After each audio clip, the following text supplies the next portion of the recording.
Mheshimiwa Naibu Spika, yako matatizo makubwa sana kwa michezo, hasa kwenye mpira wa miguu. Tatizo la kwanza, kuna tatizo la kukosekana kwa uadilifu kwenye mpira wa miguu. Watu wanajali zaidi mapenzi ya Simba na Yanga bila kujali maendeleo ya mpira wa miguu. Tatizo la timu kucheza chini ya kiwango kwenye ligi lipo.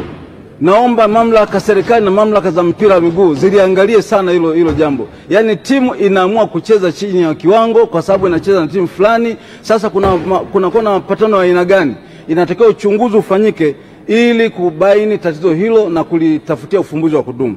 Lakini kwenye swala la kuahirishwa mechi ya Simba na Yanga, Mheshimiwa Mwenyekiti, Mheshimiwa Naibu Spika, mamlaka za mpira zilisema zinafanya uchunguzi. Lakini tangu ziseme zinafanya uchunguzi mpaka leo taarifa ya uchunguzi haijatolewa hadharani.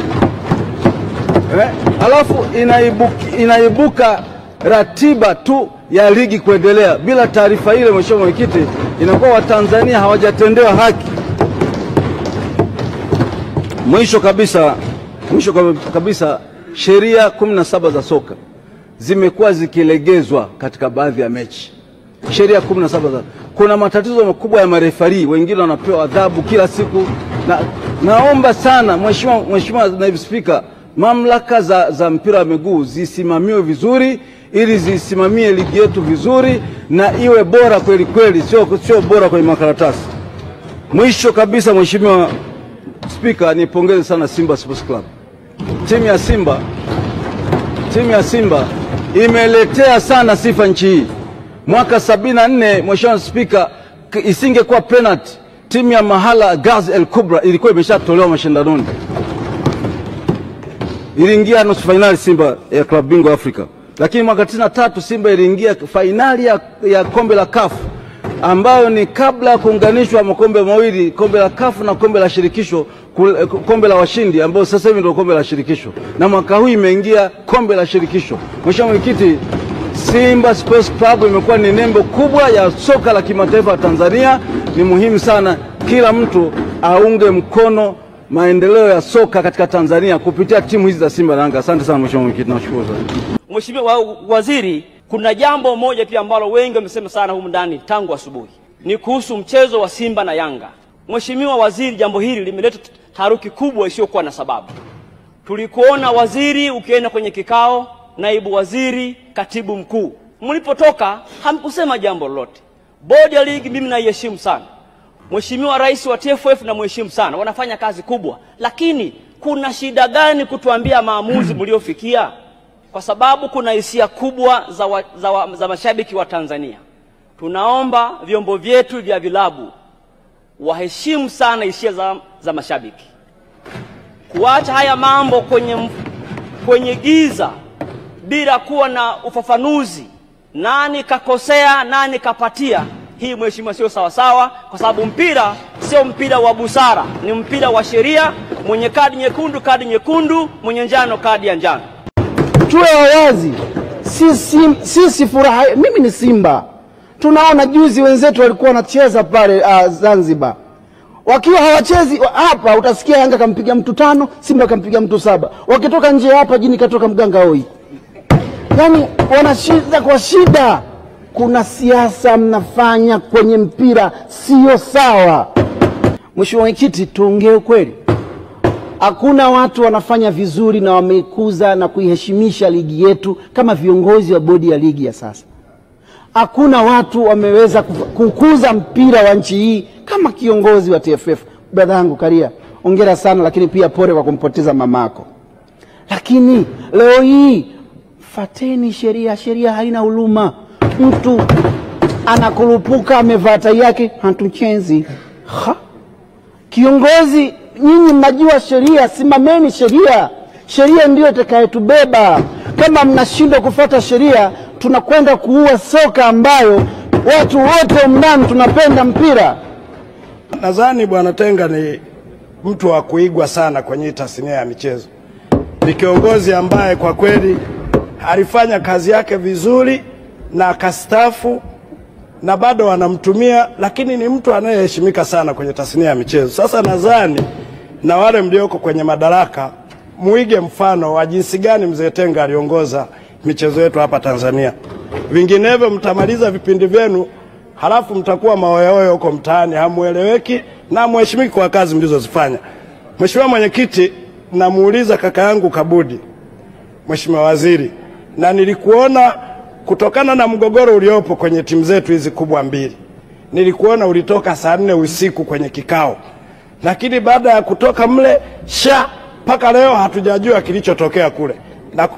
Natanguliza maneno haya ili uyajue. Nitashika shilingi leo. Mpira wa Simba na Yanga, timu ya Simba na Yanga kwenye nchi hii ndio burudani pekee iliyobaki kwa watu wote. Sasa mnatambua kabisa iko migogoro, lakini hata kwenye taarifa yako Mheshimiwa Kabudi sijaona mahala ambapo unataja. Ikiwa rais mwenyewe anafadhili mpaka anatoa hela zake mfukoni kwa hapa vijana hamasa, halafu mnaona huu mchezo tuendelee kusikia tu ngonjera za huyu na huyu. Mheshimiwa Mwenyekiti, namtangulizia kabisa shilingi mzee Kabudi, naondoka nayo. Kama utakuja na taarifa sahihi ulichokisikia kieleze, hili ndio bunge la wananchi.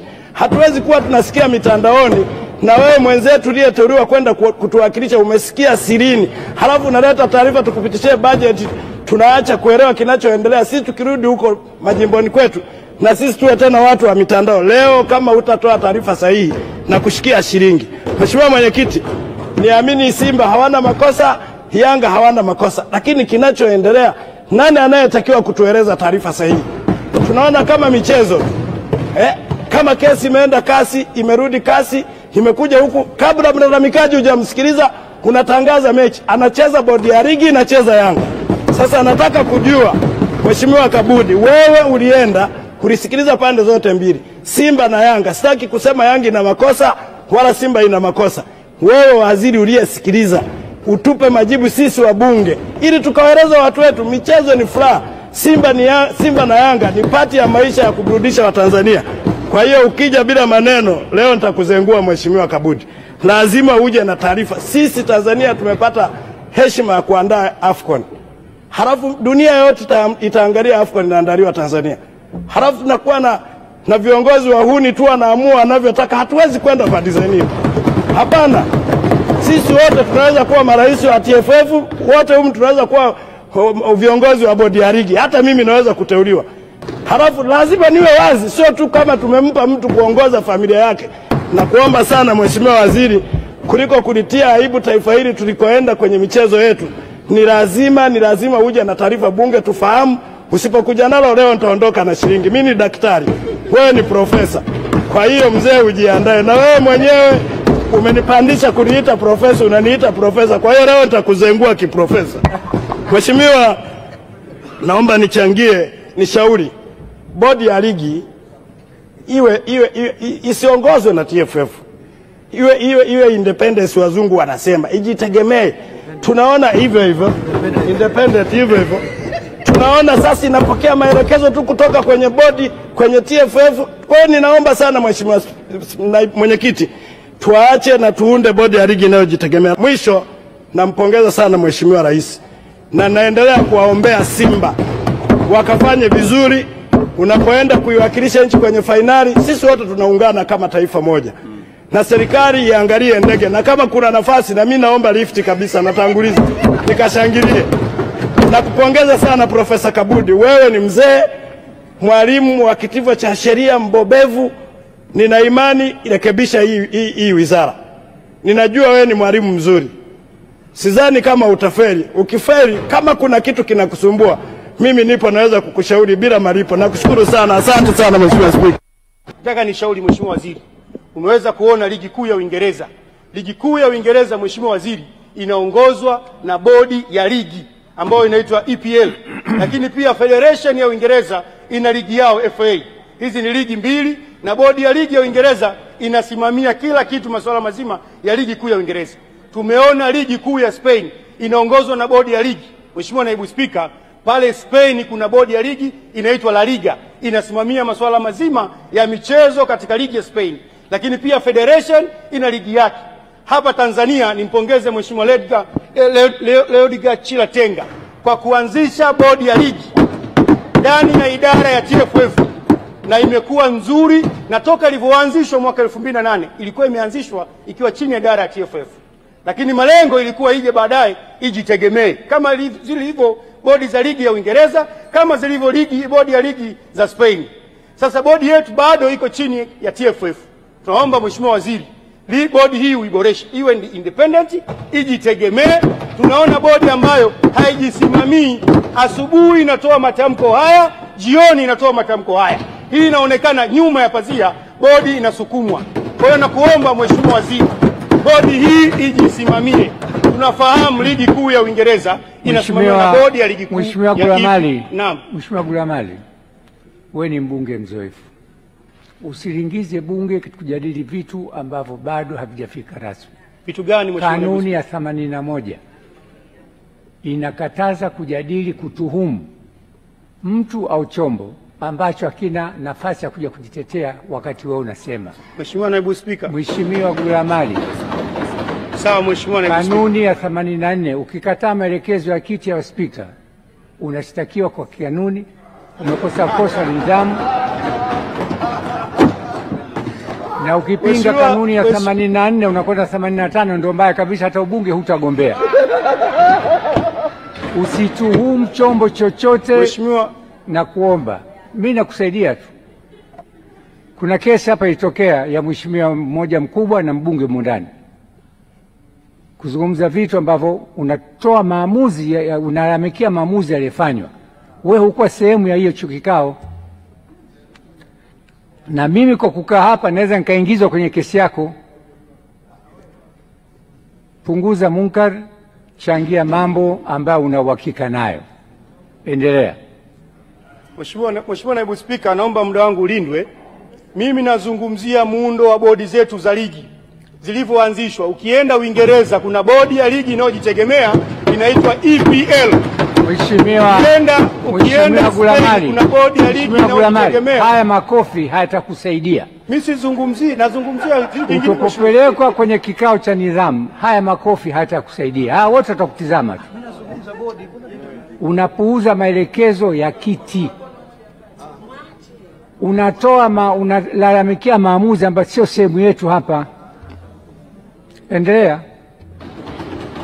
Mheshimiwa Naibu Spika, napokea maelekezo lakini silalamikii, ninazungumzia muundo wa bodi za ligi duniani. Nazungumzia bodi hii inatoa ligi ya Uingereza. Mheshimiwa Gulamali, umezungumzia bodi hii, asubuhi inasema hivi, jioni inasema hivi. Ndio usema it's recorded. Bodi ya ligi ya Uingereza, Mheshimiwa Naibu Spika. Mheshimiwa Gulamali, muda wako umekwisha, kaa chini. Siku ya tarehe 8 mwezi Machi tulitarajia kwamba kungekuwa na mechi ya ligi kuu, mechi namba 184. Mechi hii ilifutwa, lakini baada ya kufutwa jana tumepata taarifa kwamba imepangiwa kuchezwa tarehe 15 mwezi Juni. Lakini nisikitike kusema mamlaka zetu za mchezo wa mpira wa miguu hazijatutendea haki, kwa sababu hawajatupa taarifa yoyote kwamba kilitokea nini mpaka kupelekea mechi ile isichezwe siku ya tarehe 8. Lakini pia hatujapewa taarifa ni hatua gani zimechukuliwa kwa wote waliohusika na mechi ile kutokuchezwa tarehe 8. Kwa hiyo nilikuwa nafikiri pamoja na kutangaza tarehe 15 mechi itachezwa mwezi Juni, tunatakiwa tufahamu nini kilitokea na hatua gani zimechukuliwa. Lakini pia hii itapelekea kuhakikisha kwamba matukio yasiyokuwa na afya katika mchezo wa mpira wa miguu hayatokei tena siku zijazo. Na nataka nikwambie Mheshimiwa Mwenyekiti, timu zetu za Simba na Yanga ni timu maarufu sana Afrika Mashariki na Kati. Kuna wakati fulani nilisafiri kwenda Bujumbura, nikafika mtaa mmoja unaitwa Buyenzi. Siku hiyo mechi ya Simba na Yanga ilikuwa inachezwa, timu moja ikafunga goli, mtaa wote ulishangilia, utafikiri uko Kariakoo jijini Dar es Salaam. Kwa ni timu zenye hadhi kubwa na mambo yetu yanatakiwa yaende kikubwa kikubwa. Lakini Mheshimiwa Mwenyekiti, ningependa pia niipongeze klabu ya Simba ambayo imefikia hatua ya kucheza fainali ya kombe la shirikisho barani Afrika. Lakini sana nimpongeze pia Mheshimiwa Mo Dewji, ndugu Mo Dewji, kwa uwekezaji mkubwa ambaye amekuwa akiufanya katika klabu ya Simba na hivyo kuiwezesha kushika nafasi ya 4 katika ubora barani wa Afrika katika vilabu vya Afrika. Lakini pia Simba, mafanikio ya Simba yameifikisha taifa letu kuwa na ligi namba 4. Msukumo mkubwa umetoka Simba na mapinduzi makubwa katika soka la nchi hii yametokea Simba kutokana na uwekezaji wa Mo Dewji. Siwalazimishi wana Simba wajenge sanamu kule Mo Arena Bunju wala pale kwenye klabu yao ya Msimbazi, lakini nafikiri wanaweza wakafanya jambo hata kumpa tuzo Mheshimiwa Dewji. Timu zetu za Simba na Yanga zimekuwa zikitumia jezi zimeandikwa Visit Tanzania. Wakati tunaandika Visit Tanzania, tunategemea wageni kutoka nje ya nchi, kwa maana ya watalii wa michezo na watalii wa kawaida. Mheshimiwa Naibu Spika, tunapofanya mchezo wowote ule Tanzania tuna attract wageni kutoka nje, na maana yake ni kwamba wageni hawa wanaingia gharama za kuja Tanzania wakiamini kwamba Tanzania ni nchi salama na kwamba kulingana na matangazo ya Visit Tanzania wanakuja kuona burudani. Mheshimiwa Naibu Spika, serikali ndio mmiliki wa viwanja vya michezo kama Benjamin Mkapa, na sasa hivi inajenga viwanja vingine vikubwa Tanzania. Kwa mujibu wa taarifa ambayo ilisababisha kuahirishwa kwa mpira wa Simba na Yanga, moja ya sababu ilikuwa ni usalama, na usalama kwenye kiwanja cha serikali. Lakini taarifa ilisema ni usalama kulingana na taarifa ya bodi ya ligi, lakini kwenye kiwanja cha serikali. Sasa nataka Mheshimiwa Waziri atuthibitishie kwamba taarifa za usalama zilizosababisha Watanzania kula hasara siku ya mechi ya Simba na Yanga zilikuwa zimetolewa na chombo gani cha usalama ambacho kilisababisha Watanzania wale hasara, na kama majibu yake hayataridhisha, naomba atashika shilingi.